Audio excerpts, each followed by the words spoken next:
Dando continuidade, então, vamos agora para a terceira parte da nossa aula sobre a norma técnica 01 de 2021. Então, vamos falar agora um pouco do procedimento de inspeção. Ele tem que ser solicitado via SIAP, como havia dito, uma taxa dá direito a 5 visitas, uma visita e 4 retornos. A taxa paga será referente à área total, no caso de habite-se, e para as edificações que se enquadram e tenham área comum, os próximos certificações pagarão a taxa referente à área comum, ou seja, num edifício residencial, vai ser paga a área total só no habite, depois não vão considerar as áreas dos apartamentos. Até porque o bombeiro não entra no apartamento para conferir as medidas de segurança. Como eu havia dito, as residências não fazem parte da nossa vistoria. A inspeção ela tem que ser prioritariamente em horário comercial, salvo algumas exceções que devem ser solicitados via anexo F, que é o formulário de atendimento técnico. Para aqui mais uma novidade da atualização de 2021 é que o projeto aprovado ele precisa agora ser impresso, mesmo sendo certificado e aprovado digitalmente, ele precisa ser impresso e o responsável ele tem que assinar o anexo S que ele garante ali, ele atesta que ele imprimiu a última versão aprovada do projeto. Isso porque a vistoria em tablet ou no celular do projeto é muito ruim, não é bom para o vistoriador. É melhor ele abrir aquela folha mesmo, a folha dá uma facilidade maior para a inspeção, O prazo é 10 dias prorrogáveis por mais 10, 10 dias corridos, prorrogáveis por mais 10 dias corridos. Deve-se apontar todas as exigências da primeira inspeção, ou seja, o vistoriador ele tem que se atentar para verificar todas as inconformidades e apontá-las na primeira inspeção e os retornos serem só verificando se aquela exigência foi cumprida ou não. O retorno deve ser preferencialmente feito pelo mesmo historiador. Não é o ideal, porém, nós podemos verificar novas exigências numa segunda ou terceira inspeção, baseado no princípio da autotutela da administração pública, ou seja, a administração pública ela pode rever os seus atos.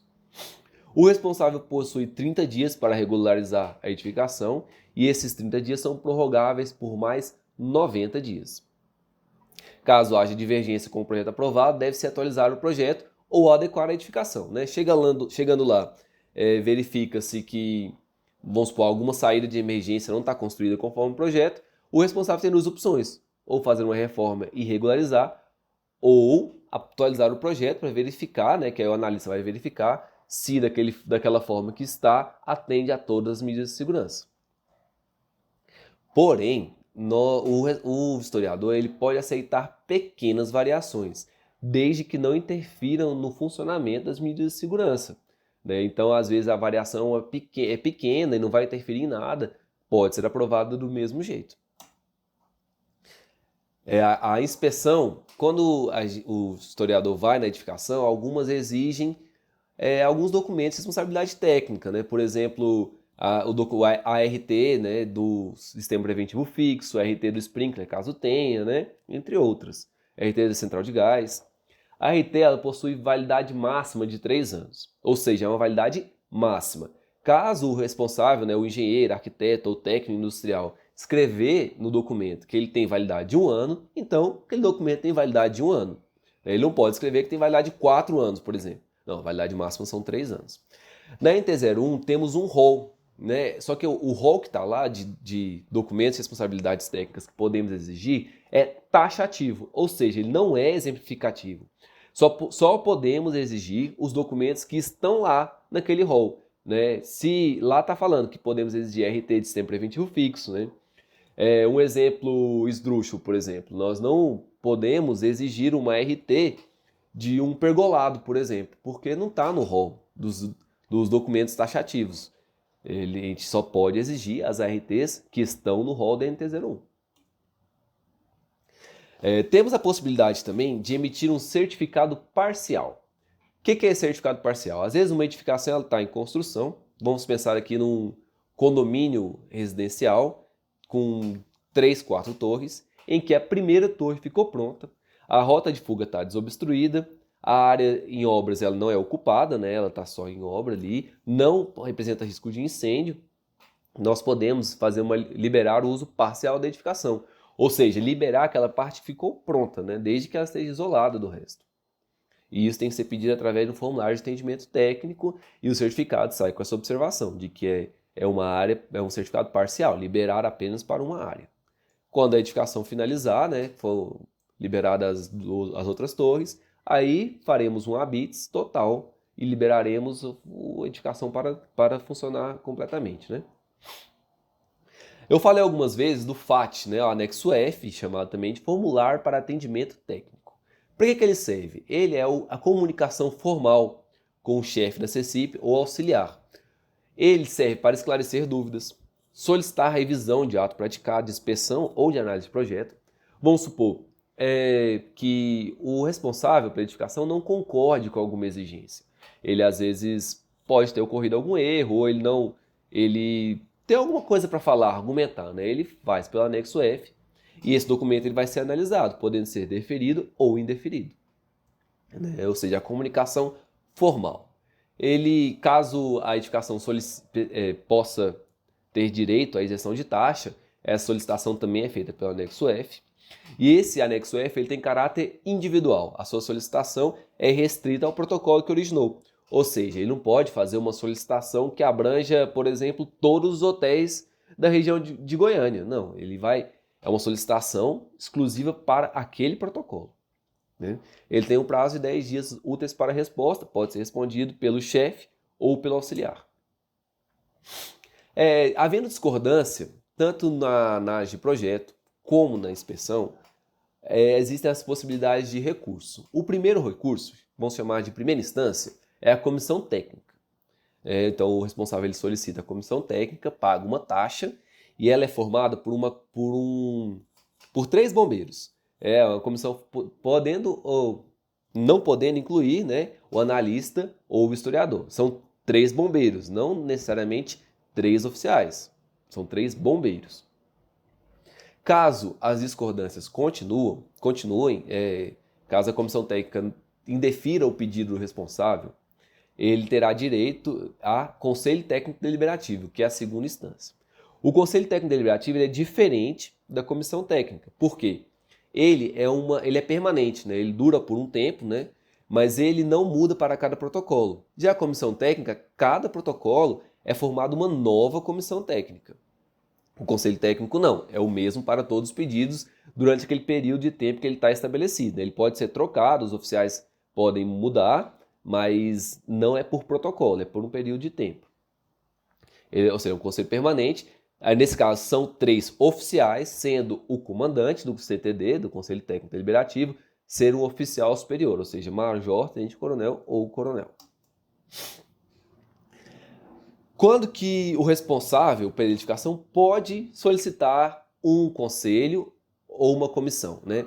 Lembrando que para o Conselho Técnico Deliberativo deliberar sobre alguma medida, sobre algum pedido, este pedido tem que passar antes, obrigatoriamente, pela comissão técnica. A comissão técnica indeferindo, caso o responsável ainda tenha interesse, ele pode solicitar para o Conselho Técnico Deliberativo. Lembrando também que o Conselho Técnico ele não tem taxa, né? Então, se o responsável já pagou a taxa da comissão, foi negado, ele pode pedir o Conselho Técnico sem taxa. Quando que ele pode pedir isso, então? Ele pode pedir para solicitar a isenção de uma medida de segurança contra incêndio de pânico. Ele pode solicitar para que o projeto seja analisado por outras normas, nacionais ou internacionais. Pode solicitar para a utilização de novos sistemas, né? Às vezes surgiu um sistema novo, a norma ainda não atualizou, e ele quer usar esse sistema novo, ele pode pedir o conselho técnico ou comissão. Ou caso o serviço de segurança contra incêndio de pânico não possui instrumentos adequados para a avaliação da análise de projeto ou da inspeção. Lembrando que o responsável, caso ele tenha solicitar, por exemplo, uma isenção na medida de segurança, ele precisa colocar no anexo H, que é o anexo de pedido, né, dessas comissões, ele tem que colocar quais são as medidas compensatórias para poder isentar o que ele quer, né? E o conselho ou a comissão vai analisar se faz sentido ou não. Cada protocolo pode fazer 3 pedidos de protocolo, isso também é uma novidade, antigamente era só um, porém ele tem que tratar de assuntos diferentes. Às vezes, é feito um pedido para a comissão técnica acata, porém, as mudanças decorrentes dessa comissão geram uma nova comissão. Ele tem esse direito, paga uma nova taxa e vai se tratando de assuntos diferentes, né, ele tem esse direito. O solicitante precisa apresentar a medida de segurança alternativa, né, ou a solução para o caso, através do anexo H. Pode ser solicitado levantamento fotográfico ou documentos complementares diversos. Então, é apenas aqui que podemos solicitar laudos para poder ajudar na nossa convencimento, né, ou na tomada de decisão. Laudos que não estão no rol taxativo que eu mencionei anteriormente. Ou seja, apenas aqui podemos pedir ARTs e laudos que não estão mencionados anteriormente, né? Na inspeção não podemos. O CTD e o Conselho Técnico e o CTD, né? Perdão, a Comissão Técnica ou o CTD pode reduzir, dispensar ou substituir as medidas de segurança contra incêndio de pânico. Tem um prazo de 30 dias para a solução e o parecer é publicado em boletim geral. Vamos falar um pouco agora da autorização de uso provisório.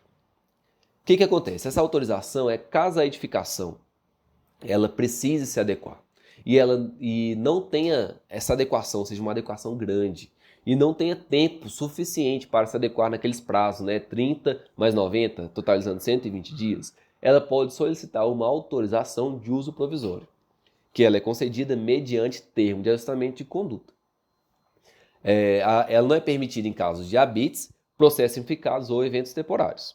Essa avaliação ela passa primeiramente pelo comandante da unidade, né, que encaminha ao comandante do CAT, e posteriormente o comandante do CAT encaminha para o comandante geral do CBMGO.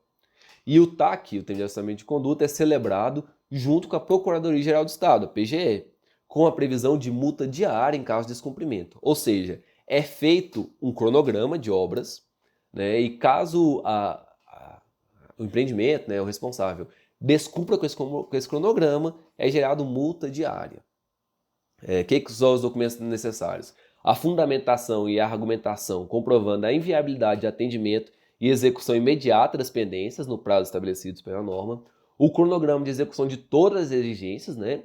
Aí no CIAP, quando é aberto a autorização de uso provisório, né, uma AUP, é colocado lá o cronograma de obra e esse protocolo volta para a inspeção na época que foi acertado que aquela medida de segurança estaria pronta para o vistoriador poder ir lá e verificar se de fato foi executado, né? E caso tenha sido executado, a autorização continua. Caso o responsável tenha falhado com esse cronograma, então a autorização é suspensa. E aí tem aquela multa diária que eu comentei anteriormente. A medida de segurança alternativa e compensatória, até a conclusão da totalidade das exigências, né, tem que ser apresentado pelo responsável. Não é o historiador ou o chefe da CECIP que vai falar quais são as medidas alternativas, né? Essas medidas vão ser analisadas, mas quem vai propor é o responsável. Então, vão ter as vistorias para verificação do cronograma, como eu havia dito. A autorização pode durar mais do que um ano, só que finalizado o ano, vai ter uma nova vistoria, né? E continua a autorização pelo tempo determinado. E o certificado ele é emitido com o seguinte texto: a autorização de uso provisório da edificação. Vamos falar um pouco agora de isenção de taxa. Quem tem direito à isenção de taxa? Órgãos da administração pública direta têm direito à isenção de taxa, né, de ofício. Microempreendedor individual, o MEI, ele também tem direito à isenção de taxa. As entidades filantrópicas, elas têm direito à isenção se apresentar o certificado de entidade beneficente de assistência social na área da educação, ou seja, os SEBAS, né? E os templos, né, de qualquer culto têm direito à isenção mediante ao anexo R. Agradeço aqui pela atenção. Nós vamos seguir para mais uma parte, né? Esse é o final da terceira parte. Vamos seguir para a parte 4, onde eu vou mostrar o anexo A e como devemos olhá-lo.